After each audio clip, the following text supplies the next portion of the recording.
杭州临安吴越街边有个小曾汽车快修店，老板就是小曾，店开了有些年头了。他说春节前有位客户开了一辆长城炮来保养，他联系了快准车服汽配商城临安服务站，微信上那个车架号发给他，叫他匹配机油的嘛，然后他匹配错了嘛，他匹配的是5W30嘛，导致我发动机损伤了嘛。小曾说问题是后来才发现的，因为过了一段时间，客户又找上门，说是做完保养以后，发动机传来异响，到正月里来了，发动机呱啦呱啦呱啦响了。你看问题找到了，就这个瓦磨的润滑不好，还有这个曲轴这个地方，这个曲轴废了要换新的，活塞都要换掉，还有气门要换掉，刚换掉至少得8000以上。小曾说客户在别的汽修店检查，发动机拉缸了，他怀疑是当初做保养时快准车服配错机油导致的，但还是先自己掏了8000多块钱帮客户解决了问题。我对客户的承诺，我是什么？出现问题，当时我都不说，直接给别人处理掉了，是不是？但作为这么大的企业，他只要说得到，应该做得到。他机油出现问题，任何一件东西他会赔的。我都联系他店长，叫他过来，他没过来。他就一直赖着，他说烧机油啊干嘛？然后后面我直接跟他来一句，我说别人这个是新车，然后他直接挂了，不理我了。小曾希望对方能把维修费补给他。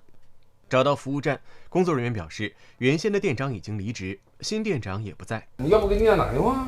休息了，不在，去宁波那边去了。记者请工作人员进行了查询，根据那辆长城炮的车架号，系统匹配了多款机油，其中包括了5W-30和C3 5W-30，一定要是有 C3 标准的全合成。C3是什么干嘛的 ？C3是颗粒捕捉器的机油嘛？就他这个车有颗粒捕捉器的。他这个车是有颗粒捕捉器的嘛，不能加这个嘛，少了一种黏膜剂一样的东西嘛，导致打掉嘛。你真正的要就这个呢？这两个都可以的。C3是什么东西？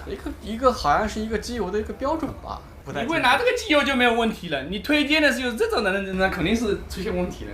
记者在服务站留下了联系方式，发稿前没有收到回复。记者又去查了查 ，C3 是欧洲汽车制造商协会制定的润滑油认证标准中的一个等级，属于中低灰分的高性能机油。那客户的长城炮到底能不能用不带 C3 标准的机油呢？如果说您选用美国石油协会的一个标准的话，是您当地温度零下30°C以上用5W-30，更低温度的话是0W-30。如果是用欧洲制造汽车协会的话，您所在地区在零下30°C以上的话，用 C2 5W-30。如果说更低的话，用 C2 0W-30全合成的机油。